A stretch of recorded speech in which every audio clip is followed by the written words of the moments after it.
Michelle Bauman Davis, una donna con le palle.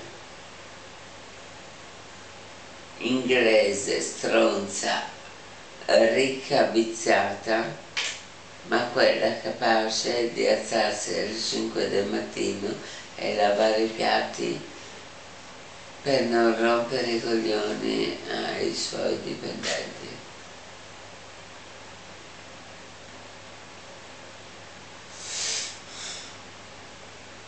Frustrata da morire, non si tromba più da anni, posso dire tutto quello che mi pare. 5 anni che non si tromba.